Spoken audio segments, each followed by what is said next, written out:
Hi, we're going to do an installment of Recall Teaks Roadshow and show off some stuff we got at the recent local toy show.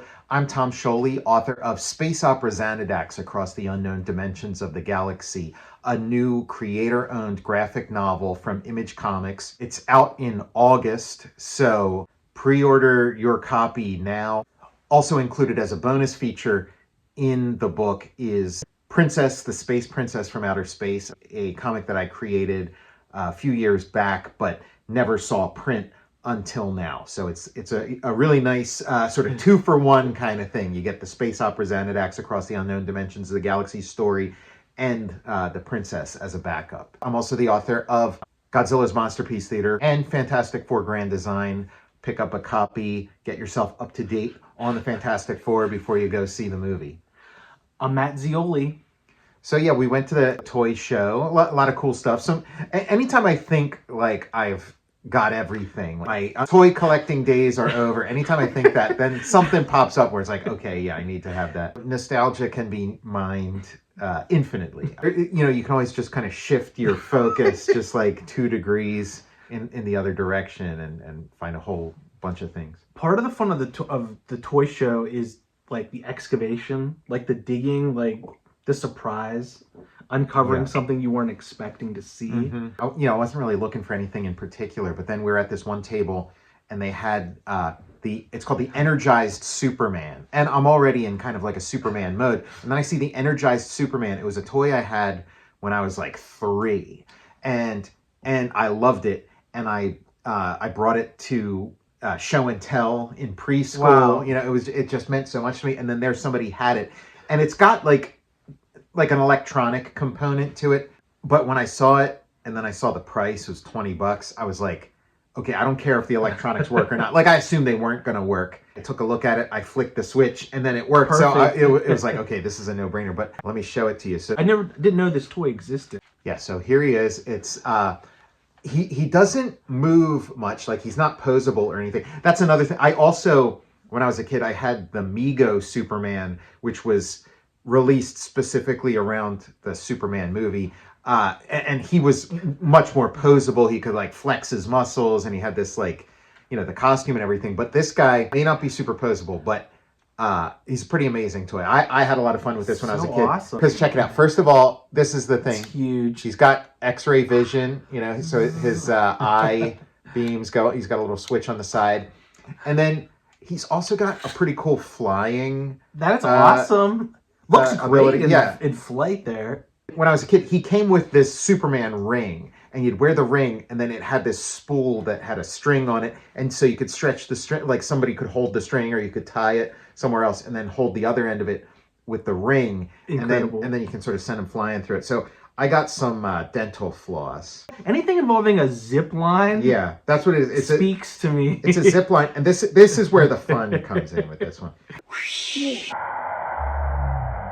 And then even just kind of as a display piece, you know, I just kind of had him hanging by this hook as a display piece. And yeah, he kind of does this little flying. Cool. I just got it, like the cape that he came with, and he's got a little battery pack in the back. The cape that he came with originally is kind of this like vinyl cape.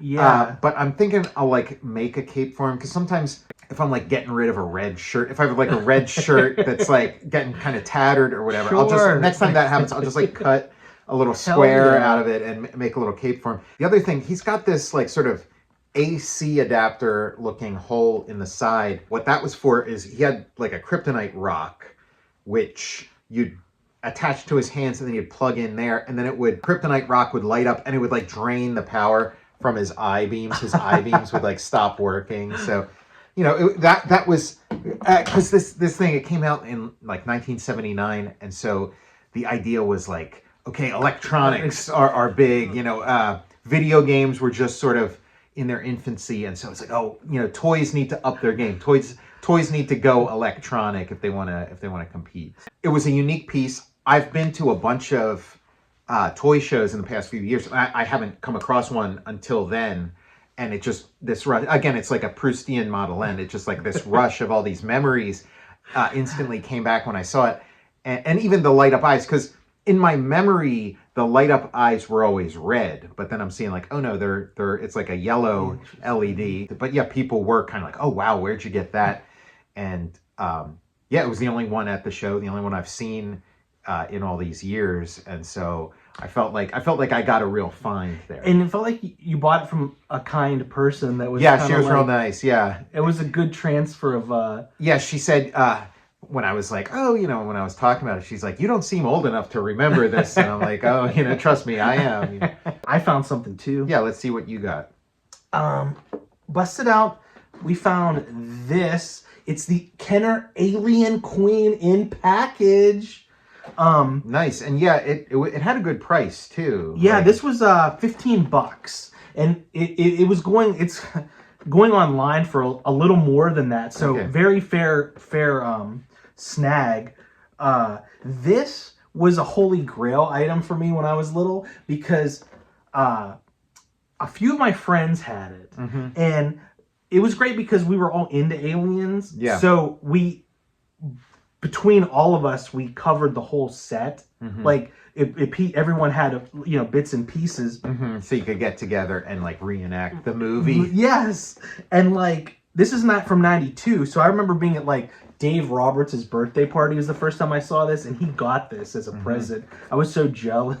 I think I've mentioned this before in other episodes. Like, I didn't even know there was an Aliens or an Alien toy line until very recently. Like it was only a few years ago that I learned. And when I first saw online like the commercials for the Aliens toys, I thought it was a hoax. Like I thought it was like somebody made that now. Like, oh, haha, what if they would have? Because obviously Aliens is not like appropriate, for kids. So they're not going to make like a toy line for it. No, like little did I know. Elementary school kids like playing this R-rated movie and watching Aliens. It was like, yeah, it's a pretty cool toy line. And at the last toy show, I did pick up the Ripley the power loader, and then I have the Congo figure that you gave me that's made from the same mold as the Ripley figure, and then like the aliens are pretty cool, but none of the aliens in the line are like specific to the movie Aliens or the movie Alien. They're all like a little bit different, a little bit weird, a little bit souped up, and maybe better, but like I would want like an alien from the movie, and the Alien Queen is one that is actually like from the movie. And she's bigger than the figure, like the figures in the line. She's got like a little creature with her too that looks, I guess that's like the chest burster or something. Yeah, I'm not exactly. I guess that's supposed to be the chest burster. 92 air could be trapped in here too. Right. I know we're usually huffing the gases that come out of here, but okay, we're cracking it open. We removed the shell. I love this box. Is so awesome. Kind of nice design there too. That it's in an egg-shaped container. Yes, it's hatching. Here we go. There it is. I'm like wafting in the air. Here it is. Yeah, remember the 90s? Remember how much cleaner the air was back then? Back when there were still like remnants of leaded gasoline. I'm like drinking the leaded gas. Like here it comes right out. And this great feature here, this is like a rubbery. It pumps the. I like. Look that. how great this feature always works so well. Maybe it doesn't work so. Oh, there it is. Yep. Cool. When it hits, and then look, you can attach the tail to her. Okay. This thing's huge. Yeah, this is pretty nice. The plastic is kind of glossy, which is appropriate. Gives it like that wet look that the aliens have. Oh wow, look at that. Isn't that awesome? That's feature? Really nice. Wow, that is so fabulous. Cool. That's terrific. Yeah, that's really nice. Do all the aliens in the line do that? Because I don't think I've ever seen like the actual. Like actually held the actual aliens. It's one of my all-time favorite toy features. Yeah, it's a great toy feature, and it's nice that after all these years, it still works. Because you'd think that the rubber might degrade to the point where it wouldn't be usable anymore, but no, it's still usable. It's got these hands in the chest that you can sort of twist around. Cool sculpt. Really nice. Yeah, this is nice. I bought one of, I think it's like the Super 7 Xenomorphs. You got me that for. A present. Yeah, I got one for myself too. Oh yeah, I forgot the whipping tail the whipping feature. tail feature. I forgot That's cool. all about that feature. But I've one of the xenomorphs, and yeah, I gave you one too, and you gotta like it has the retractable mouth, but you have to like pull it out. So that that's going above and beyond. Isn't that such a that great is very that is a this great is one of the feature. best toys of all time, I think. I think you're right. It is, they put a lot of effort into it. Makes me want to check out some of the other alien, like the actual aliens, because I was kind of uninterested in them, other than the Queen. I was kind of uninterested in them because they weren't really from the movie. I mean, they have I think some of them might have appeared in some of the later aliens. I got when I was little, the Scorpion alien, just because it looks pretty much like just your classic xenomorph from like Alien. But now I want to check them out because I'll bet they all have some cool play features. But that is I mean, that's nothing to sneeze at right there. That's great. That's all you want out of your alien toy is to be able to take your little Ripley figure, put her there, and have it go. Do you think whatever designers figured this out for the toy deserve the Nobel Prize? So awesome. I've knocked down many figures. That is really great. Do any of them have like drooling feature, like liquid that you put in, or slime or something? So all the toys on here. So the Gorilla Alien, it has a grabbing feature, and you dip him in water, and you press the back of his head, and he squirts water out, acid out, and then the Scorpion Alien explodes, and the Bull Alien has like a head ramming feature. And I think we talked about it. These came out when Alien 3 was released. Right, yeah. And a little bit of Alien 3 trickled in because in the assembly cut of Alien 3, the original host fed on a bull or an ox. Okay, yeah, because they had some like livestock on the like prison colony. So I think that's what gave him the idea to do the bull alien. Was there like a dog alien too, or am I? Yeah, in the theatrical cut, the alien facehugger got on a dog, like a Rottweiler, and bursted out of the dog's chest. But it was the ox in the assembly cut. Okay. And you got me Bishop. Yeah, Bishop. Yeah, I mean, but I was kind of not too interested in the aliens, but now that I've seen this, I want to get one of these. I want to get like all the aliens because I just want to see their cool features. And this little part that you squeeze, it feels kind of creepy, which is I think appropriate. Like you're kind of squeezing something gross. That part of the it's a little gross. This is very very very good design. I mean, you could tell like Kenner was like, okay, we don't have Star Wars anymore. Star Wars isn't really a thing anymore. So they're putting all that all that energy into like every other thing, hoping it becomes Star Wars. How did this line do? I think it did really well. Did it? Okay. I felt like it was everybody just completely off my radar. Yeah, was into it. I think I never had this, and like I've seen them, played with them because my buddies had them. I feel that this is like one of the all-time great toys. I think you're right. Queen. I think you're right. That's well done. Whoever did this deserves some kind of recognition, and you're getting it on the Total Recall show. Speaking of cool toys, now this one was mint in package, but I had to open it up. I couldn't. I was going to save it for here to open up, but I don't have the discipline that you have. I would not have had the restraint. If I had the Alien Queen, I would have opened it as soon as I got home. But no, this one I've been wanting this for a while. It came out a few years ago. To me, it's kind of the ultimate Darth Vader action figure because it's like battle damage Darth Vader. It's like Darth Vader right before death. So he's got his severed hand. There's also I guess I didn't bring it with me, but there's also a hand you can like take off this severed hand and attach his intact hand. But this is him after his big battle with Luke. And so then, you can have your Luke figure help me get my mask off. Let me look on you with my own eyes. And so look, you get a little preview. This is like what you saw when you catch that little glimpse of his helmet coming up, and then you take his mask off, and there he is, Sebastian Shaw in the flesh. Like when I saw this, I had to get it because nice cape. It's like I've been wanting this because again, this is kind of like the ultimate Darth Vader, the complete Darth Vader with, spoiler alert, with like story reveal. I gotta tell you, Matt, like I saw Return of the Jedi in the theater, and that ending, like as shocking as the Empire Strikes Back ending, might be, like that was a shocking ending. I was not expecting, Darth Vader to turn good and to take his mask off and see what he looks like underneath, and him and Luke have like a tender scene together. That was not like that was the last thing I thought I would have seen. So that kind of has gotten lost over the years. It's not, but like that was a pretty amazing plot twist and a really nice way to sort of close the loop on that series. The culmination of like many waves of toys, because there's probably like 6 Darth Vader figures worth of features in this. Like there's one toy for each feature on here. One toy for his hand missing. Yeah. One toy for the helmet. One toy for like the double reveal. You're right.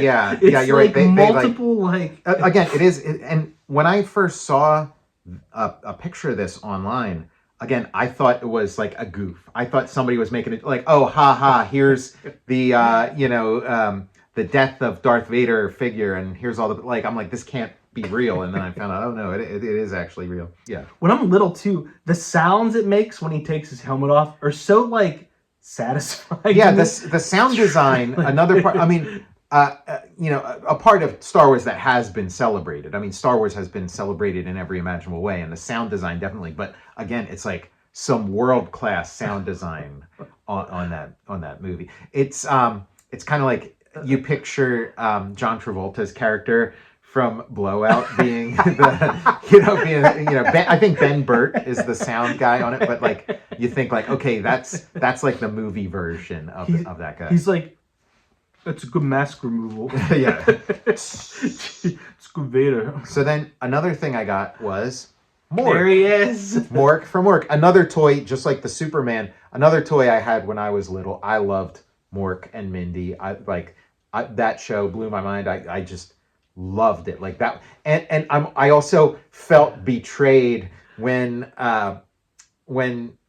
Robin Williams stopped being Mork, when he, when he moved on to other things, when Mork and Mindy got canceled and he moved on to other things. It's like, no, you're Mork. Stay Mork. How dare you stop being Mork and become a serious actor? But I had this action figure. He came, again, like at the show, this was just like a loose figure, but as a kid, he came with like his little egg spaceship because Mork travels through space in a flying egg. That's kind of the gag, but he had the little egg spaceship that he'd fly around in. Looks like you cleaned him up a little bit. I did, yeah. He was working in the coal mine. Yeah, exactly. He was not in great shape. Like he had a lot of crusted dust and dirt and grime on him. So I took him home, and I have like a little toothbrush that I use to like clean stuff up, and I looks great. Yeah, I gave him a little once. It was mostly around his face. His face was kind of mucked up, but that really looks like Robin Williams. It does. It is a really nice likeness. That is a really great likeness. And it is funny because just the day before we went to the show, I was watching an episode of Mork and Mindy. I wanted to watch. There's an episode like again. I loved the show when I was a kid. There was an episode where Mork befriends a robot. He has like a robot best friend. And so I wanted to watch that specific episode, so I pulled that one up. I watched it, and it's really good. It's really fun, really funny. And I heard the voice, and I'm like, oh, that sounds like Roddy McDowall as the voice of the robot. But I'm like, there's no way that Roddy McDowall's doing it. And then I looked it up. It was Roddy McDowall. That's so great. But it's great. But Robin Williams gives like an Oscar-worthy performance because the robot, deactivates by the end of the episode. He has like a death scene and stuff. Oh my god! And Mork is so torn up by it. And Robin Williams, like at the end of every episode, he does Mork calling Orson, come in Orson, and he like reports back to Orson, the sort of supreme leader on his home planet of Ork, and he's talking to Orson, about it, and he's just got tears pouring down his face, and he's talking about this friend that he lost, and so it was like amazing stuff.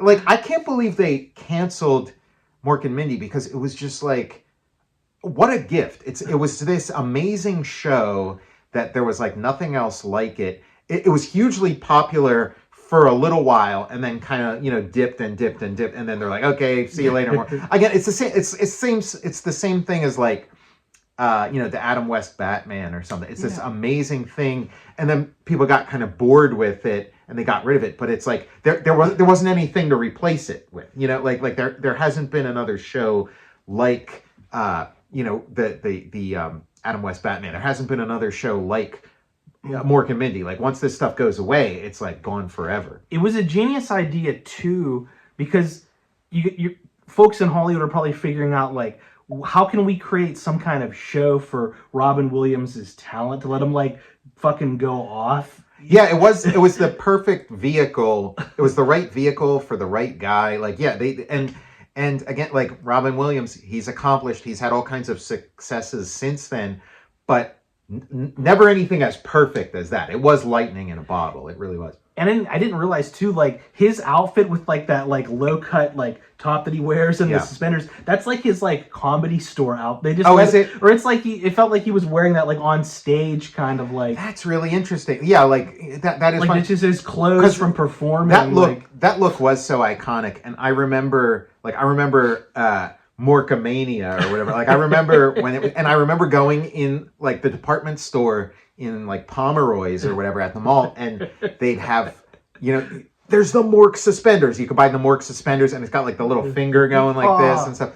And you know, and so I do kind of collect Mork memorabilia. I have some vintage Mork suspenders. I have a Nanu canvas bag. Like, that's awesome. And now I got Mork figure. Now I got this. The other thing I had when I was a kid that I need to get, there was like a larger Mork doll that had like, you know, clothes and stuff, and he had a backpack that he wore with a pull string that would say all his catchphrases. Yeah, Nanu and Shazbot. It was Shazbot, don't look at me like that. That was one of those. Don't look at me like that. Shazbot, don't look at me like that.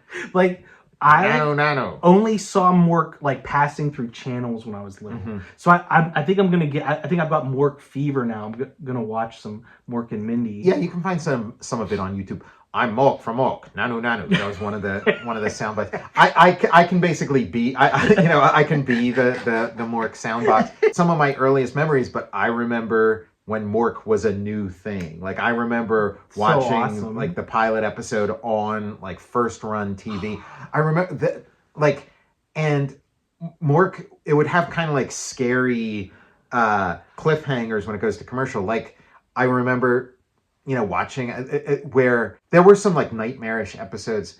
There was one where like Mork's like the other people from Ork have come to Earth, and he's kind of like in trouble, and they're, you know, and they're using their powers and stuff, and like that was kind of scary. And then the robot episode, like right before commercial, Mork and Mindy are back at their apartment, and then the robot like busts his like arm through the door. Now again, the audience is laughing, like there's a laugh track and stuff. But as a kid, I was like, uh-oh, you know. And then it goes to commercial as the robot's like busting his fist through the wall. I get sad when robots die. Like like I was crying when Johnny 5 or whatever from Short Circuit got like, beat up. Like, well, because I think you can do a death scene with a robot on sort of like ostensibly a kids show.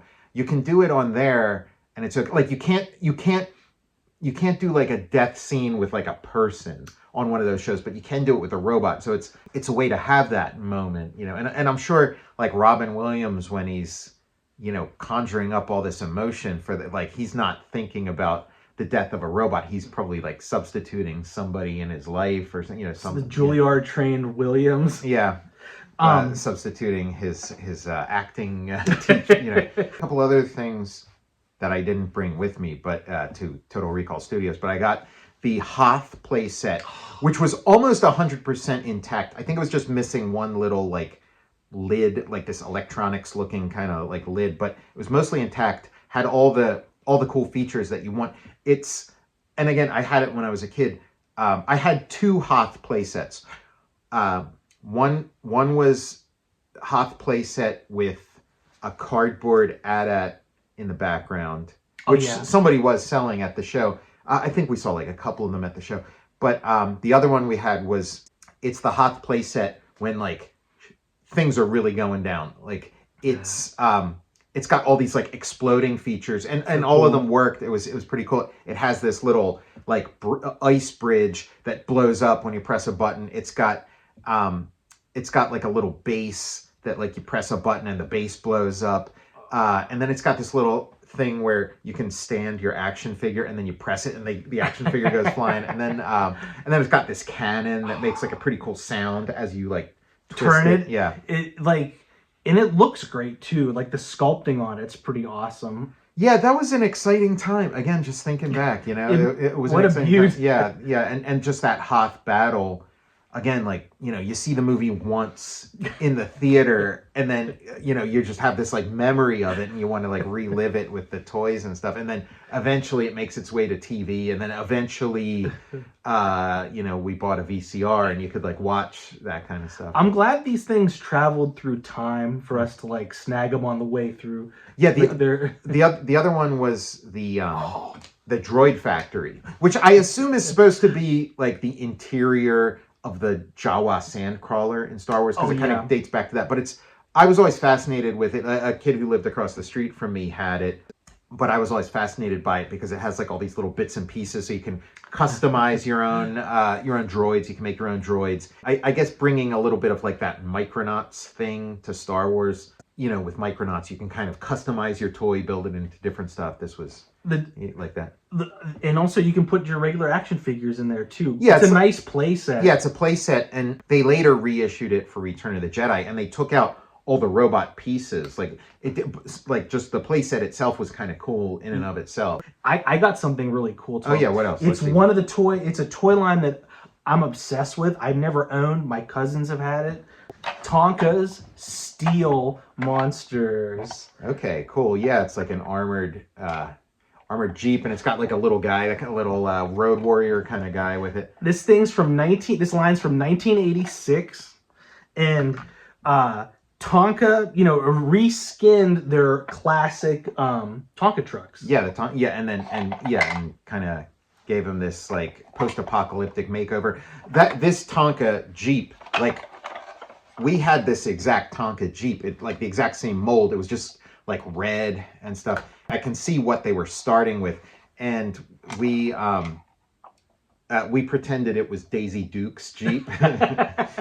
The Survivors, these are the good guys. This is the leader of the Survivors named Wheelboss. Oh, okay. See, that he was a good guy. I would assume like you should be just as scared of this guy as anybody. Well, that's one of the. They all kind of look like bad guys. Mm-hmm. Is what anti-heroes. Anti-heroes. The other team's called the Marauders. This is a pretty cool toy design. He's kind of like specific enough and generic enough to like. It kind of reminds me of the Fisher-Price adventure figures. Yes, but a little more serious, like a little tougher, Wait till you see the villains line. They're the Marauders. There's a guy that looks like Vernon Wells from the Road Warrior. He's got a mohawk, and there's Metal Face. This guy with like a big like metal hockey mask. Yeah, these guys in terms of scale, he's just a bit small. Yeah, scale wise, but I guess you know what, it makes this Jeep less of like a regular passenger Jeep and more of like, okay, this is like a heavy duty machine. Honking. And like the other thing, they have a half track. They had like the road grader turned into like this big machine. And each of the figures came with comics. Mm-hmm. So there's a little comic line with it too. Nice. And this was a great price. Got this for like $20. Mm-hmm. This thing by itself on eBay is going for like $50. Oh, really? And like this piece, so like to have all of this attachment. Only problem is I was looking at the gun on here. Right, there's no gun. Yeah. The gun on eBay is more than I paid for this whole thing. Yeah, exactly. No, yeah, you found something cool. But this was like one of my favorite lines, which I never had. Mm-hmm. My cousins had these, and I would like, for years, I was like, what was that? Mm-hmm. And Tonka tried to get the rights to Mad Max, but it was too much money. Okay. So they just were like, why don't we just create like our own thing? Yeah, and watch it die on the vine, because it didn't, it didn't go anywhere. But no, it was only 2 years, 86 and 87. Yeah, you hear all those like rumors. You hear that like Masters of the Universe was like they were gonna do Conan and they couldn't get the license, so they did Masters of the Universe. So this, another and Mega Force, like they wanted to make a G.I. Joe thing, but they made Mega Force instead. Well, I'm very excited about this. No, this one. is cool. I like it. And did you get anything else? Yeah, I've been collecting the Shadow toy line. We got a Lamont Cranston. Lamont Cranston transforming. It's looks like Alec Baldwin. Yeah. It really does. This is from 1994, and on the box, if you buy 2 Shadow figures and send in the UPCs, you can get a free hologram ring. Only problem is this offer expired in 1996. Oh man, 2 years. You were this close. You had 2 years after this figure came out to get your well, yeah, by 96, like who cares about the Alec Baldwin Shadow movie? I saw that in the theater. I was disappointed. I had high hopes for the Shadow. It was a little bit lightweight. Shawan Connie's fighting. I did. You know what did deliver though was the Phantom. Oh my God! Years later, Slam the Phantom Evil, baby. The Phantom came out, and I was like, "This is what I'm looking for." Like I wanted the so Shadow awesome. to be a little more like. I wanted the Shadow to be a little more like the Phantom. Yeah, I can't wait to try this one out because I like the the changing costume figures. Love it. Some 94 air. Yeah, the air pressure was different back then. You can tell. Here he goes. Wow. Yeah, he looks a little like a stage magician. You got the cummerbund. Oh wow, his head's very posable. Like his neck rocks.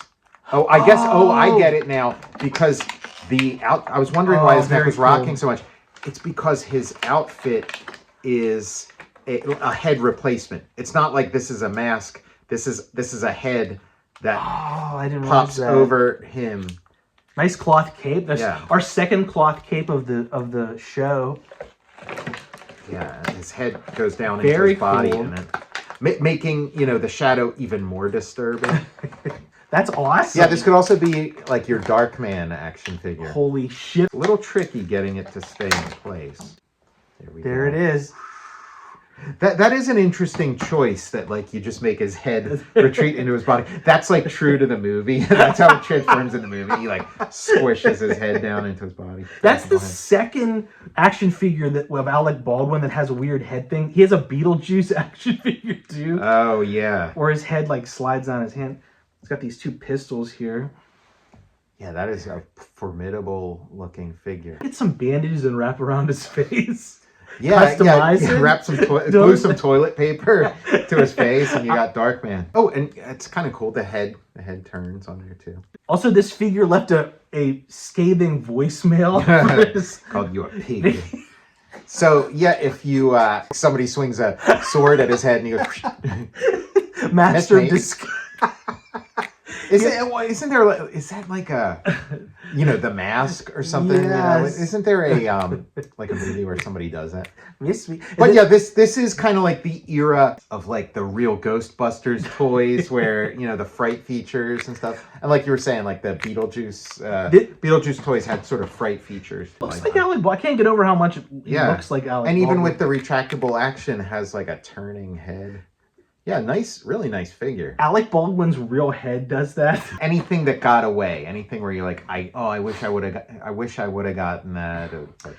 Nothing that got away, but just I've been having my eye on Computer Warriors figures for a long time, and everyone I see there is just too expensive. Okay. Like that's another toy line I want to like reacquire.